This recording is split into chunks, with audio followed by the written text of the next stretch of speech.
Hello, and thank you for joining me here for another video. So I've taken a small to medium size, I'll say small, a small little hiatus from video making just during the eclipse, as there were a lot of things coming up for me about who I am as a spiritual person and how I know truth and how I discern truth. And that has been a lot. I've been doing a lot of introspection. And I kind of just wanted to share what I've realized and how I've changed through this process of the eclipse. A lot of things came up for me in the form of questioning, like questioning everything, questioning the things I believe, what I know to be truth, and just everything spiritual. Really like getting in the weeds about if anything I've been connecting to or believing in is real in the way I assumed or is correct. If it is real, is it correct was another thing.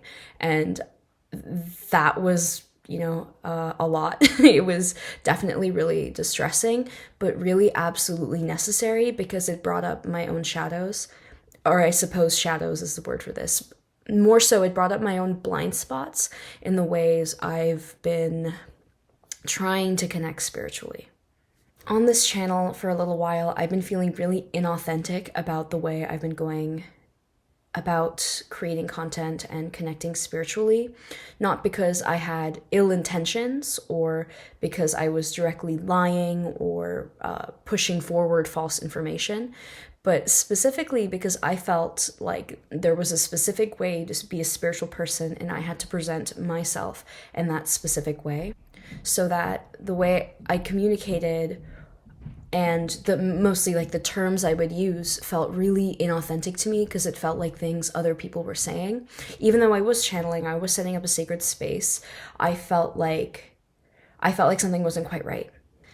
And that brought me to the questioning the way I've been channeling, questioning if I've just been accepting, not necessarily stuff I've posted on this channel, but in terms of other, beliefs in the spiritual community, if I've just been accepting things I hear from channelers that I've trusted and just not looking into it deeper, just being like, well, enough people in this community believe in this random thing, so it's probably true, and then I just don't interrogate it for some reason. And I've been doing a lot of work on discernment, and that really started to feel weird. Like, that's a weird thing to do. But part of me felt like I can't assume these people are wrong because I trust them and I feel like I'm betraying them. Even if I don't know them, I feel like I'm betraying them if I'm questioning the information that's coming through. But the truth is, I am, and I'm not fully convinced of everything I hear anymore. I've always been particularly skeptical, but I felt like for a period of time I had to suspend my skepticality to an extent in order to dive deeper into spiritual openness. And that has served me really well in terms of opening me up to the possibilities and the knowingness and the understanding of there being more to life than what you can see physically. And that has been really, really important. And I definitely don't regret having that openness in order to get my foot in the door and have that awakening. However, I really been feeling like subconsciously I've been letting other channelers, other spiritual people on the internet have space in my head, as if they're in my head telling me what to do, what is appropriate, what I can and cannot say, and what is and is not truth. And that is so far away from the kind of channel I want to have spiritually and here on YouTube. That is so far away from my own beliefs about channeling and trusting yourself, or learning to trust yourself and not following other people's doctrine. I'm not saying this to criticize other channelers or any channeler in specific or anything like that.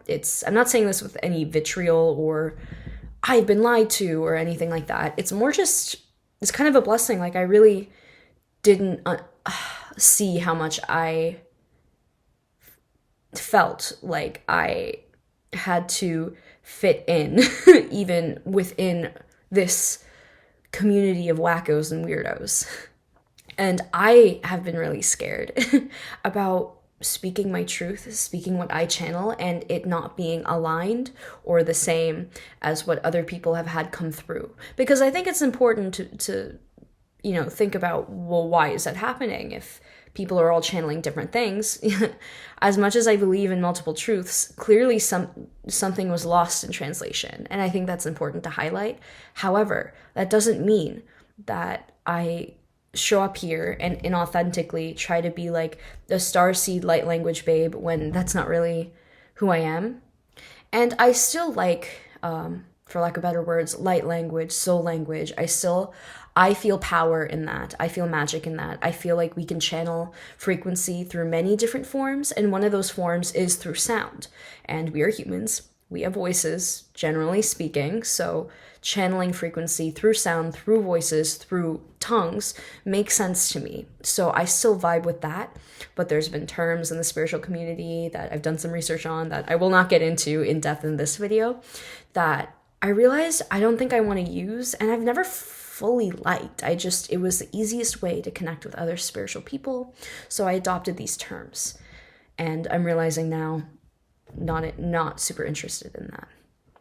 So that was kind of a long introduction. The point of this being, that's kind of what the eclipse has highlighted for me and brought up and then brought to an end for me.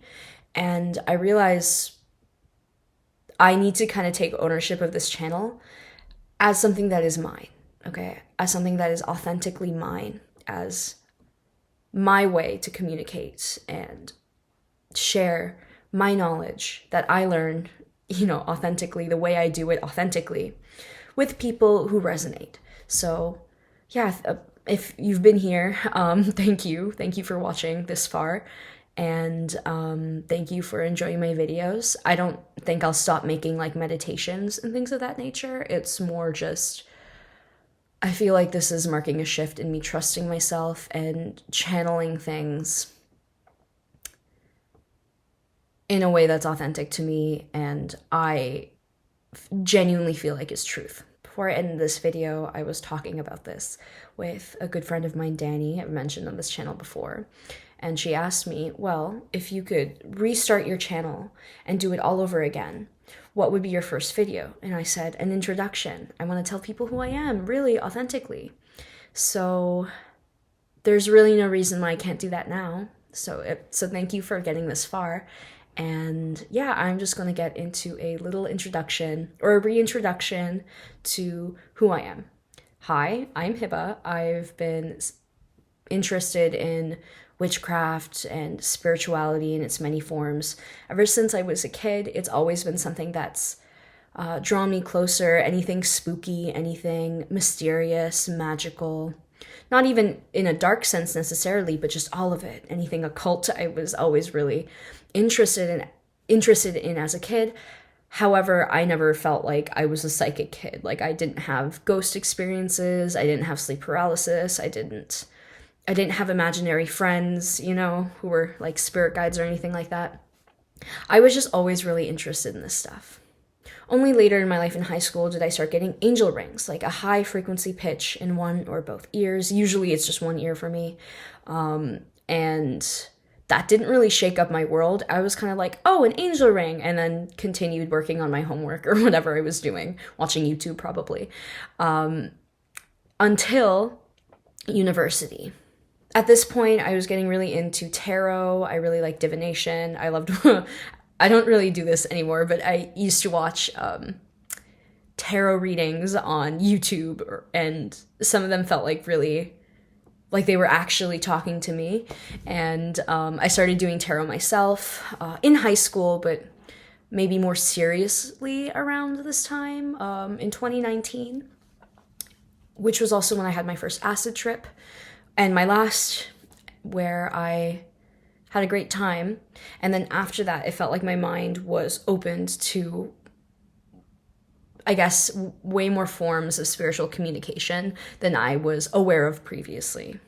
The next day after I had the trip, I had my first very deep spiritual experience, like in the middle of class, where my awareness expanded. I knew that I was not from here. It was a thing that kept coming up, like, I am not from here, I'm not from Earth. Like, I am part of Earth. I've always felt connected to Earth, so it wasn't it wasn't like I'm not a human. I am a human, but I had the distinct feeling that my soul isn't exactly from here, and I am here to help humanity as a human. And it was a crazy experience for me. I was hearing angel rings like crazy. It was incredible. And then since then, I've been having many spiritual experiences and a focus on connecting to my spirit guides and really understanding what this life is about and how I can best help others while also kind of honoring myself, learning more, and living with joy and reconnecting with the magic. In terms of words I used to identify myself, firstly, you can just call me Hiba. But other than that, in a spiritual sense, I identify as a witch. I love witchcraft. I've been getting into it more recently as I started working with another guide, and I anticipate to continue in that direction seriously. And I'm also an artist. I love to make channeled paintings where I either am just channeling messages for me or for the collective, whatever it is, through paintings, or for individuals, if someone so wishes for me to do that. And yeah, I like blending art, witchcraft, and spirituality. Well, I guess witchcraft is spirituality. So I like blending spirituality and witchcraft with art. I also like to write, but I don't really post that stuff. Don't know if I ever will, but yeah. I think that's a pretty good wow, I really can't speak. I think that's a pretty good introduction. Wow. Yeah, I think that was an okay introduction. I feel like I could just go on forever. I'm not sure how else I would. The only thing I could really say is that for me, discovering who I am and who I will be is a continuous process. I might have to redo this video in the future at some point when I realize I am no longer the same as I was here. And yeah, if you're interested in this personal spiritual evolution of me, of Hiba, and the wisdom I encounter and share throughout this journey, if you're interested in the art I create, how it connects spiritually to the collective and to individuals, or you just like meditations and soul language, you might like my channel. For everyone who's been here for a while, thank you so much. Thank you for watching all the way in this video and being here, I say this in most videos, but being on this planet at this time. Thank you for incarnating, because I still believe in incarnation after my little stint of questioning everything. I think incarnation has always been something I believe in. I just can't imagine coming to Earth once and then never doing it again. Like, I love Earth.